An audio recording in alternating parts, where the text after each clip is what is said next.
जय श्री राम। मेरा आज का ये वीडियो जो है कर्क राशि के जातकों के लिए बेहद खास है और खास होने की वजह है शनि का वक्री से मार्गी होना। वर्ष 2023 के अंदर सबसे पहले शनि ने 17 जनवरी 2023 को राशि परिवर्तन किया और वो आपकी राशि से 8वें घर के अंदर आ गए। जैसे ही वो 8वें घर में आते हैं आपको शुरू हो जाती है शनि की ढैया।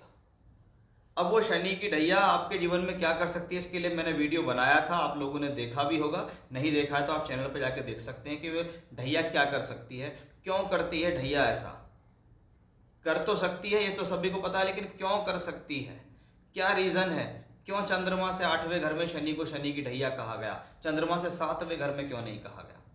तो वो सबको जवाब आपको वहां मिल जाएंगे, आप उसको देख सकते हैं। अब ये शनि परिवर्तन हुए, फिर अस्त हुए और फिर वक्री हो गए। यानी शनि पर लगातार परिवर्तन चल रहा। पहले परिवर्तन हुआ है, ढैया शुरू हो गई, ढैया का देने वाला ग्रह शनि अस्त हो गया, अस्त के बाद वो ग्रह वक्री हो गए। अब 4 नवंबर 2023 अगर देखें तो एग्जैक्टली शनि को कुछ अच्छा महसूस होना शुरू होगा कि पहले तो वो प्लेनेट ढैया के रूप में आ गया, फिर वो अस्त हो गया, फिर वो वक्री हो गया, अब वो चलेगा सीधी चाल।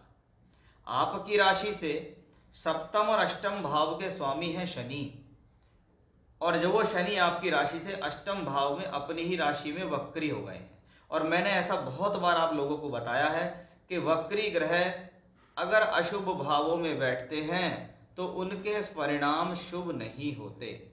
बहुत बार अधिकतम देखा जाता है किसी भी समस्या या किसी घटना या किसी परेशानी का रिपीटेशन ऐसी ही स्थितियों में होता है। किसी भी प्रकार की स्थिति को लेकर जीवन में आने वाली बाधाएं, परेशानियां ऐसी ही स्थितियों में प्राप्त होती है। अब शनि अष्टम भाव में वक्री होकर चल रहे थे। 8वां घर क्या है, अड़चन का है, दुविधाओं का है, परेशानी का है।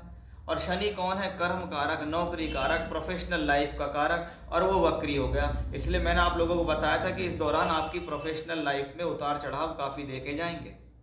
इस दौरान आपको कहीं ना कहीं हेल्थ इश्यूज टकराएंगे, किसी भी परेशानी, प्रॉब्लम्स या बीमारी का रिपीटेशन हो सकता है।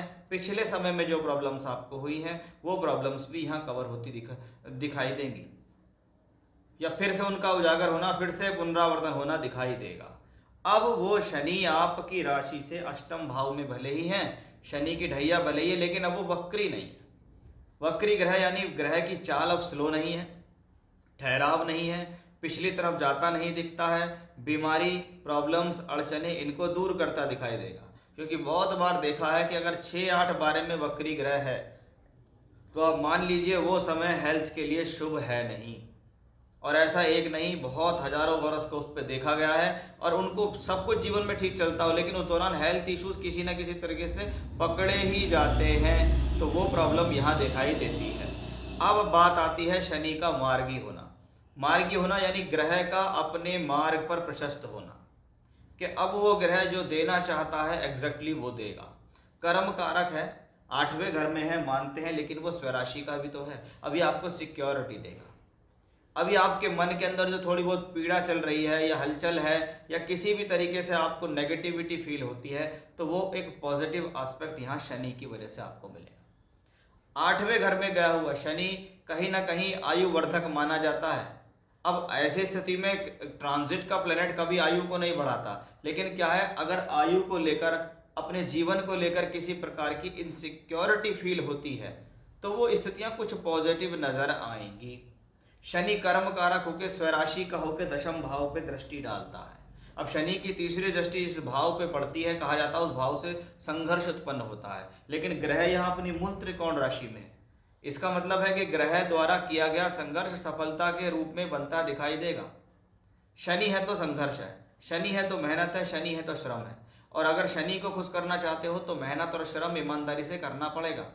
जहां उसमें चीटिंग आ गई, जहां उसमें लापरवाही आई, वहीं वो शनि आपको लगेगा कि मुझे रिजल्ट नहीं मिल रहा, जबकि गलती आपकी अपनी तरफ से हो रही है। यानी कंटिन्यूटी चाहता है ये ग्रह। ये ग्रह चाहता है कि आप दिन रात मेहनत करें, तभी मैं आपके जीवन को चमका सकता हूँ। तो उस मार्ग पर आगे चलना, उस चीज़ों को बेटर करना यहाँ शनि से आता है। आप अपनी प्रोफेशनल लाइफ के लिए कोई योजना बनाते हैं, आप उसके प्रति मेहनत करना चाहते हैं, आप कोई रिसर्च कर रहे हैं, आप कोई शोध कर रहे हैं, आप आध्यात्म की तरफ जाना चाह रहे हैं, आप समाधि की तरफ जाना चाह रहे हैं, ये सब 8th हाउस में बैठे हुए शनि से पॉसिबल है। तो ये शनि कहीं ना कहीं एक पॉजिटिव एस्पेक्ट को लेकर आ रहा है वो सप्तमेश भी, कि मैं अपने जीवन में अपनी पद को बनाने के लिए, अपनी सामाजिक स्थिति को बरकरार अच्छा रखने के लिए मेहनत कर रहा हूँ। और शनि का वक्री से मार्गी होना इस चीज़ में पॉजिटिविटी देता है। शनि का यहाँ से बैठ के धन भाव पर दृष्टि डालना इस बात को बताता है कि कहीं ना कहीं अब परिवार के लोग आपको सहयोग करेंगे। परिवार से अगर आप किसी प्रकार की उम्मीद रखते हैं तो वो उम्मीद आपकी किसी न किसी प्रकार से खरी उतर जाएगी। किसी न किसी तरीके से पैतृक संपत्ति का धन मिलना या कुछ ऐसा लाभ मिलना भी दिखाई देता है। वहीं शनि की पंचम भाव पर पड़ रही दृष्टि शोध के कार्यों के लिए अच्छी है। जितने भी लोग जीवन में एजुकेशन कर रहे हैं, शनि की सामान्य दृष्टि इस बात को बताती है कि भी इस दौरान, इस ढैया के दौरान आपको अपनी बुद्धि पर संयम रखना है, अपने डिसीजंस पर संयम रखना है, प्रेम संबंधों को संभाल कर चलना है और अपनी एजुकेशन में भटकाव नहीं होने देना है, क्योंकि शनि की दशम दृष्टि इन सब चीज़ों को प्रॉब्लम देती है। वहीं शनि कर्म कारक हो क्या देखते हैं, जो लोग प्रोफेशनल क्वालिफिकेशन कर रहे हैं उनके लिए शुभ है, रिसर्च के कार्य कर रहे हैं उनके लिए शुभ है, शोध कर रहे हैं, कुछ आविष्कार कर रहे हैं, कुछ खोज रहे हैं, कुछ लिख रहे हैं, अध्यात्म में जाना चाह रहे हैं, योगा समाधि में जाना चाह रहे हैं, उनसे संबंधित पढ़ाई करनी चाह रहे हैं, तो ये सब चीज़ें आपके लिए पॉजिटिव हैं। यानी शनि का मार्गी होना इन सब चीज़ों को आगे बढ़ाता दिखाई देता है। शनि का मार्गी होना इन सब चीज़ों को पॉजिटिव बनाता दिखाई देता है। तो ये है कि वो जानकारी कि शनि अब वक्री से मार्गी हो जाएंगे तो क्या करेंगे, वक्री होने पर क्या दिया, मार्गी होने पर क्या देंगे, क्या रिलीफ मिलेगा, वो सब मैंने आपको इस जानकारी इस वीडियो में दी है। जय श्री राम।